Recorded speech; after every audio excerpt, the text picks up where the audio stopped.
This video doesn't even need an intro. Let's get going. What's going on YouTube? My name's j-j-juio and today I'll be reviewing the newest Marilyn Manson record, The Pale Emperor. Now for those of you who don't know, this is Marilyn Manson's 9th studio album and it's the first in a long time to be anticipated with a greater than average level of excitement. But before I get into the nitty gritty of the album itself, I'm going to take a little time just to talk about some of his previous works first. The reason being, Marilyn Manson is just one of those artists whose new stuff is going to be perpetually compared to his old stuff. There's no way around it. That's just how it is, so we gotta just forge through and deal with it. So I'm gonna be putting my view of this album into perspective. If you don't care about any of that, and you just wanna go straight ahead to the actual album review, go to this time mark right there, and skip ahead, or whatever. I'm gonna be using graphs though, which is kind of fun, so you might want to stick around. Also, I spent a lot of time making them, so come on guys, come on. So all I really want for this video is for you guys to get an unbiased, neutral, objective review. You're not going to find a lot of those for this album. You see, I didn't grow up listening to these albums. I wasn't even born yet when Marilyn Manson started making music. Now, a lot of people might try to use this fact as proof that I'm not actually a real fan and that I have no idea what I'm talking about. Those people would be wrong. You see, I can be objective about this because I don't have nostalgia clouding my judgment. And besides, I've listened to these albums enough for 2 lifetimes. Trust me, I know what I'm talking about. But if you don't know what I'm talking about, I'm going to show you 2 different graphs. One that shows the opinion of a biased hardcore fan, and mine. Okay, so here's a graph that shows a view of an alleged superfan who doesn't know how to accept the evolution of a band. We'll put his first studio album, A Portrait of an American Family, at the midpoint as a reference, right on the line between the best thing I've ever heard and absolute garbage. Okay, next comes Antichrist Superstar, all the way up there. We're doing pretty good, right? 2 down, 7 to go. Too bad. After Antichrist Superstar, it all goes to trash, with Mechanical Animals and Hollywood somewhere in the middle there, but it doesn't really matter. And that's all there is to that one. Do you see the problem here? Look, for better or for worse, Marilyn Manson has evolved so much over the years that it would pretty much be impossible for him to make anything that sounded like Antichrist Superstar again. He basically switches genres with every album. If he ever did make an album that sounded like a previous one, I would be really surprised. Just accept it. This Marilyn Manson doesn't exist anymore. Now that it's this one, this one, this one, this one, this one, or this one. We have this now. Okay, on to my graph now. Let's go. Here's Portrait of an American Family. I'm putting it a little lower just so we have more room to play around up top. Next comes Antichrist Superstar. Incredible album. Not gonna argue there. Then Mechanical Animals, then Hollywood. Now this might surprise you as most people put those 3 like this, but I actually like Hollywood a lot, one of my favorite albums. Well, all 3 of these albums are pretty much thought of as being incredible anyway, so let's move on. Then we got Golden Age of Grotesque, which, while still pretty good, just couldn't hold up coming right after the triptych. Then we got Eat Me, Drink Me.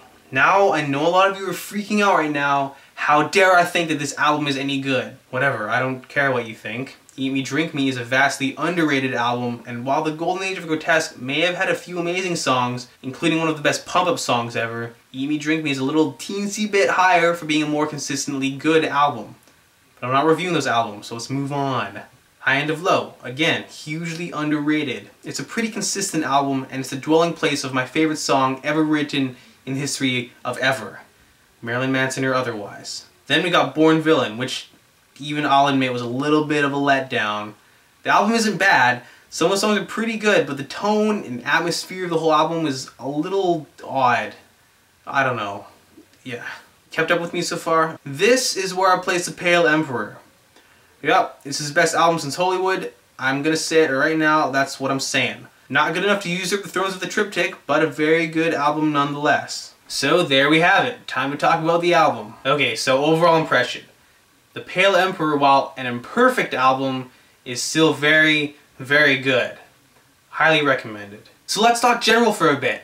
Right from the get-go, the very first song, you can tell when the drums on Killing Strangers kick in, this album has attitude. Like, boom, pa, pa, pa, which is awesome. Manson's got his bite back, and I was excited the whole time listening to this album, even after the 6th or 7th time through, which is what I do to make these reviews. Now, the music on this album is very atmospheric, with Manson using a lot of sound effects and background noise to create an eerie atmosphere. It's kind of like a movie soundtrack. However, and I'm kind of contradicting what I just said here, this is a very minimalist Manson record. You're not going to get all the crazy ambient noise of, say, Mechanical Animals on here. It's a very stripped back album with the bass and the drums taking over a lot of the musical real estate. Every once in a while though, there'll be a sweet guitar riff that'll make you just want to headbang so hard you break your entire house in your face. What this style of music ends up creating is a playground for Manson to start experimenting with his voice. So, inevitably, the first thing you notice about this album, especially if you're a first-time Marilyn Manson listener, are the vocals. The vocals on this album are very raw, and apparently most of them were recorded in one take, and you can definitely tell. But that's not a bad thing. Bob Dylan did that with a lot of his stuff, and it seemed to work for him.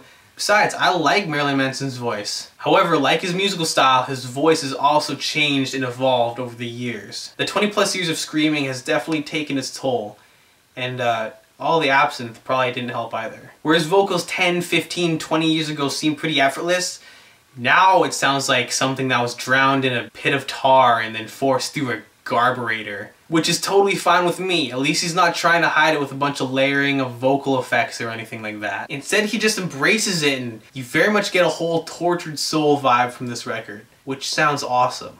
It's an acquired taste like fine wine or Cradle of Filth. So if you're looking for an Antichrist Superstar clone, you're going to be disappointed. This album knows what it is. Manson's not trying to deliver over-the-top shocks anymore. It's become a lot more introspective.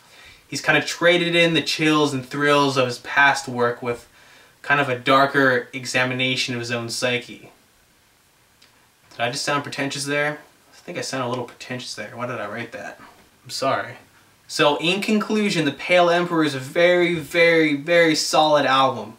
It may not be his best album, but it's the best one he's released in a long time. If I could just say one thing, I wish that there would have been a bit more emphasis on the lead guitar. They got some really cool riffs in, but I wish there could have been just a bit more. I love the lead guitar.